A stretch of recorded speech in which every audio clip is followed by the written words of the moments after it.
Bienvenue dans cette vidéo sur les requêtes asynchrones qui seront faites à l'aide de Fetch et une toute première introduction aux promesses.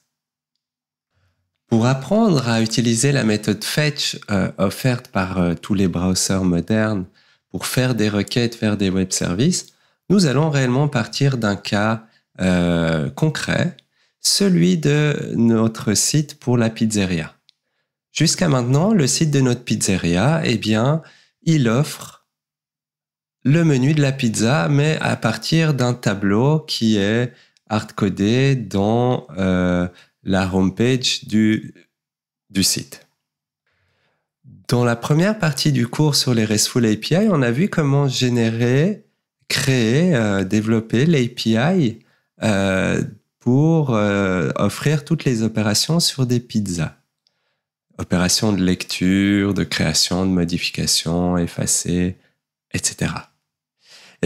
On va lancer un web service qui offre toutes les opérations sur les ressources de type pizza et on va essayer de consommer l'opération de lecture des pizzas de ce web service.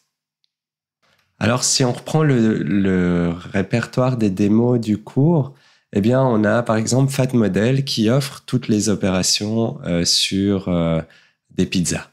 Maintenant, on ne va pas utiliser cette démo-là parce qu'on risque de tomber sur un problème de sécurité. Et on aimerait voir que ça fonctionne d'abord dans cette vidéo pour ensuite comprendre la notion de problème de sécurité. Et donc, si on va sur le site du cours, voilà, ici dans la partie 2, au niveau des requêtes asynchrones, il y a tout un tutoriel qui explique comment on peut justement consommer cette opération de lecture des pizzas.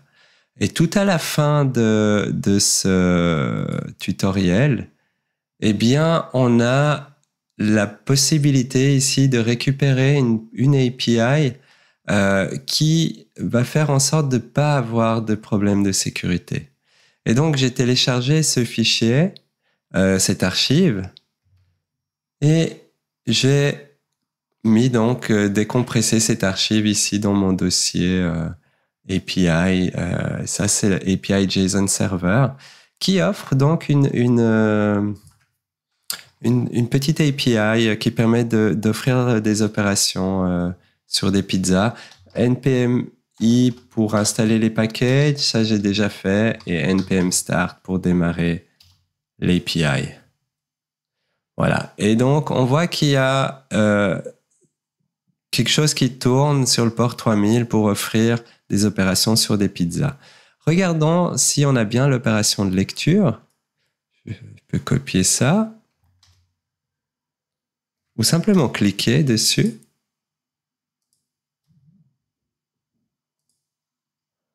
Voilà. Et donc, qu'est-ce que j'obtiens? J'obtiens ici une réponse JSON de l'API qui m'envoie la liste de toutes les pizzas. Maintenant, plutôt que de faire une requête GET avec mon serveur, vous voyez là, je l'ai fait plusieurs fois, plutôt que de faire cette requête comme ça directement dans l'URL du browser, je vais écrire ça dans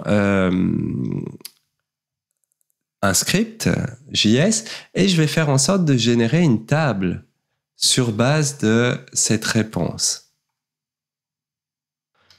Et donc ici, j'ai repris mon front-end que j'ai déjà adapté pour juste qu'on regarde la solution et qu'on apprenne à utiliser la méthode Fetch. C'est au niveau de la homepage du site de notre pizzeria qu'on va faire un fetch. Alors, vous voyez qu'ici, on n'a plus le tableau des pizzas, mais on va faire un fetch sur l'URL. Alors, je vais agrandir. Voilà le code intéressant. Le fetch, donc ça, c'est une requête HTTP qui va être faite sur cette URL-là. /pizza, si on met rien au niveau de la méthode fetch, ça fait une requête de type get par défaut. Si on voulait faire une requête post pour de la création, ben, il faudra rajouter des paramètres à cette méthode fetch. Alors, la méthode fetch, en fait, elle est asynchrone. Elle renvoie une promesse. Une promesse, c'est quoi? Ben, c'est un petit paquet cadeau qui dit que, voilà, je te promets que je vais te renvoyer un résultat.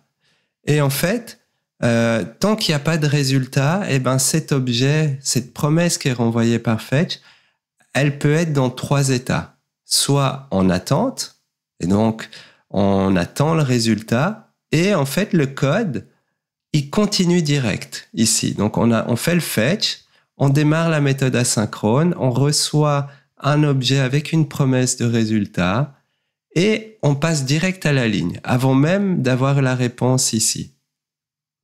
On le verra après quand on exécutera l'application, c'est important de le voir pour comprendre, parce que c'est bien de l'entendre, mais tant qu'on débug pas à pas pour réellement voir, c'est difficile de comprendre ce qu'on entend par on passe directement à la ligne. Alors plus tard, lorsque l'API aura répondu, elle va renvoyer quelque chose. Ce qu'elle renvoie, c'est un stream, c'est un objet avec une réponse, un statut et la possibilité d'aller consommer le corps de la réponse. Et donc cette réponse ici, vous voyez qu'il y a un statut OK. Si c'est OK, eh bien alors on peut aller chercher à l'aide de la méthode JSON le body de la réponse. Et donc ça, vous voyez que on a ici une callback, c'est une fonction qui reçoit un paramètre, response. Response, c'est ce que renvoie fetch une fois qu'elle a fini son boulot. C'est donc le stream. Et sur response, on peut appeler la méthode JSON pour avoir le body de la réponse, le corps de la réponse. On return ici ce body, c'est aussi une promesse. En fait, JSON ici renvoie aussi une promesse. On le voit dans la doc quand on passe dessus. Du coup, ça veut dire que comme ça renvoie une promesse, eh bien, une fois que cette promesse aura résolu avec un bon résultat, eh bien, on va récupérer ici dans Pizza, dans cet argument de cette callback-ci, la liste de pizza qui est contenue dans le corps de la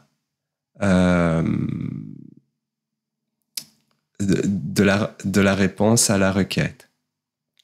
Et puis, on va pouvoir appeler la fonction render menu from string en lui passant les pizzas. Et là, c'est exactement la même fonction que on a appris dans les premiers cours sur les HMI. Donc là, il y a plus rien de différent. Lorsqu'on a une table, eh bien, un array, on peut parcourir chacun des éléments et construire un tableau HTML. Et donc, vraiment, ce qui est important, c'est de comprendre tout ça.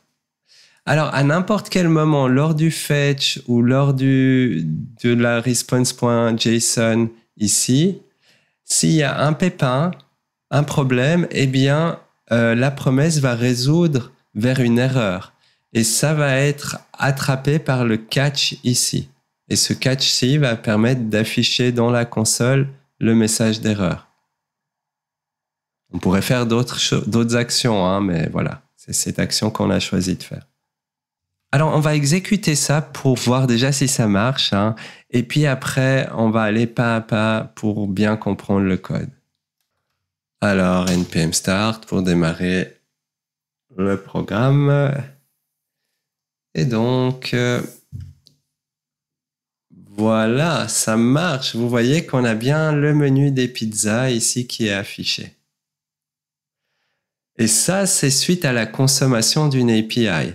Alors, comment est-ce qu'on peut s'en rendre compte? Si on va voir nos outils de développeur, clic droit, inspecter par exemple, on peut aller dans l'onglet Network ici. Oups, pardon. Et donc, si on fait un refresh de la page, on voit tous les appels qui sont faits au serveur. Et on voit qu'il y a bien eu un appel qui a été fait à un moment donné ici à pizza. Et on a ici la requête qui est une requête de type get sur quelle URL. Et on a la réponse qui était bien le tableau ici de pizza. Et c'est ça qui a été utilisé ensuite par notre script pour générer le tableau. Alors, on va débugger un peu ce programme pas parce qu'il y a un bug, mais pour comprendre la notion de promesse. Alors, si vous vous souvenez, les sources sont mappées dans le nom du projet et on a ici la page qui est la homepage. Je mets ça dans ce sens-là. Comme ça, on pourra se rendre compte un peu mieux. Je vais mettre un breakpoint avant le fetch, un breakpoint ici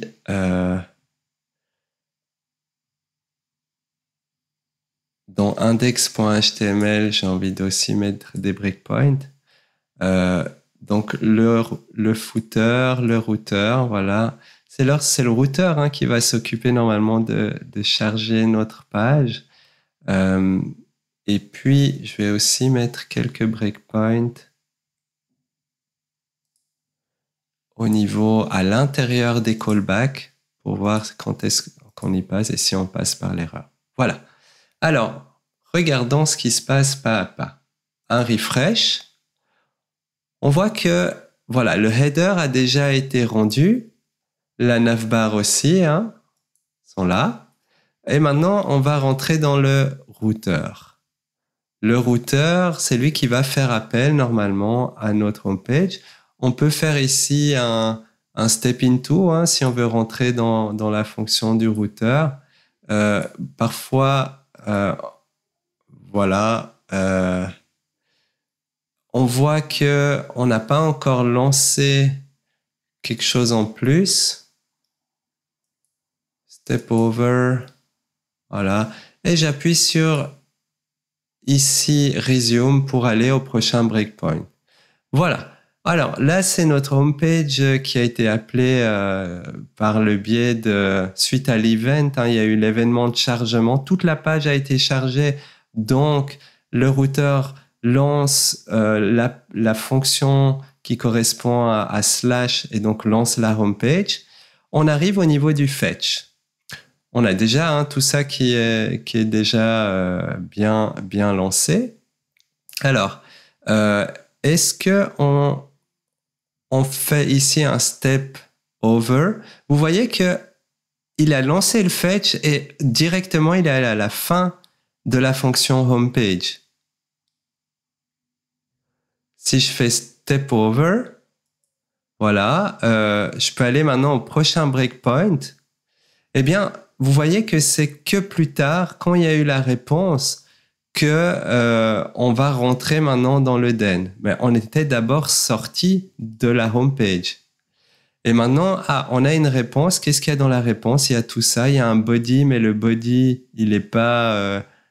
il faut appeler une méthode pour pouvoir accéder au body. La réponse est OK. Oui, c'est OK.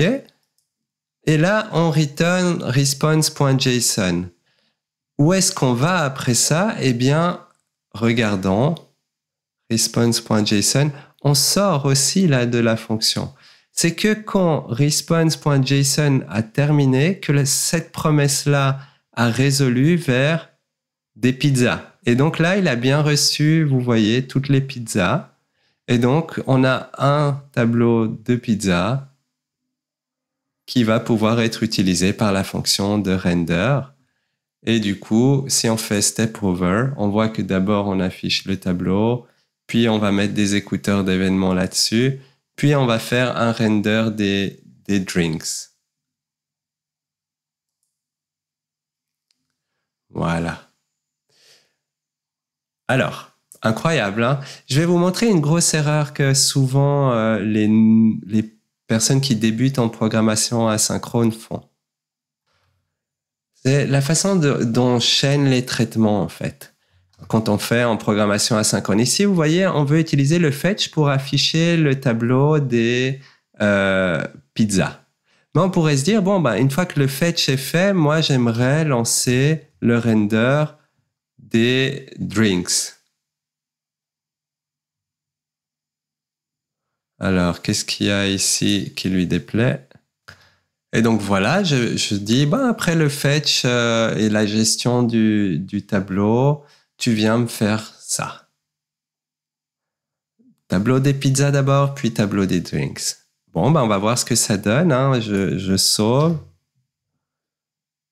Et je vais aller voir la solution. Alors ici, on va faire un resume. Alors, on a la page qui est rechargée. Hein. On a nos breakpoints pour nous aider à comprendre. Le fetch ici et le render drinks après. On voit qu'une fois qu'on a fait on lance le fetch, on passe directement, vu que c'est une fonction asynchrone, à la suite. Render drinks from node. Et donc, qu'est-ce qui se passe? On affiche d'abord le tableau des boissons. Alors, c'est problématique dans ce cas-ci, parce que nous, on veut d'abord afficher les pizzas, puis les boissons. Et donc, vous voyez que pour bien chaîner les traitements, c'est important lorsqu'on utilise des callbacks dans l'Eden, de bien mettre à la suite, à l'intérieur des callbacks, le chaînage des traitements. C'est que quand on aura le tableau de pizza, qu'on aura fait le render du menu, qu'on va pouvoir faire le render du menu des boissons. Et donc, c'est pour ça que c'est important, si on veut bien chaîner les traitements, de bien savoir où on va mettre les fonctions et de les mettre au sein de nos callbacks. En résumé, on voit que pour finalement créer une single page application et intégrer un web service à un front-end, une HMI, ou Human Machine Interface, eh bien, la seule chose à faire, c'est d'utiliser Fetch et ensuite de faire de la génération dynamique d'HTML. C'est assez fou, c'est juste ça. C'est de savoir faire des requêtes HTTP et de bien utiliser les résultats. Alors, un petit résumé de ce qu'on a appris pour la notion de fetch et des promesses. C'est que fetch renvoie une promesse, qu'une promesse elle a 3 états en attente, et tant que la promesse est en attente, le programme, lui, il continue de tourner et on passe aux instructions qui suivent. Ça, c'est important de bien le comprendre. On l'a vu à l'aide du dernier exemple et le fait d'afficher le menu des boissons trop vite, si on chaîne mal les traitements. Une promesse retourne aussi souvent un état fulfilled. Ça veut dire que c'est OK, la promesse renvoie des données. Elle a fini son traitement avec succès. Et quand il y a un pépin, eh bien la promesse peut renvoyer un état rejected ou être dans l'état rejected. Ça signifie qu'il y a eu une erreur et que la promesse a terminé son travail avec erreur. Si on veut chaîner des traitements à la suite d'une fonction qui renvoie une promesse, et qui est donc une fonction asynchrone, on doit utiliser le point .den. Le point .den reçoit en paramètre une callback. Pour rappel, une callback, c'est une fonction, c'est la définition d'une fonction. Et le premier paramètre de cette callback, eh bien, c'est la réponse renvoyée par la fonction asynchrone précédente. On a vu que si on n'utilisait pas le point .den pour chaîner les traitements, eh bien, on se faisait avoir. En cas d'erreur au sein d'une promesse, par exemple, la connexion à l'API ne se fait pas, l'API n'a pas l'opération demandée, eh bien, on va avoir une erreur qu'on pourra attraper dans une callback. Et le premier paramètre de la callback va récupérer cette erreur.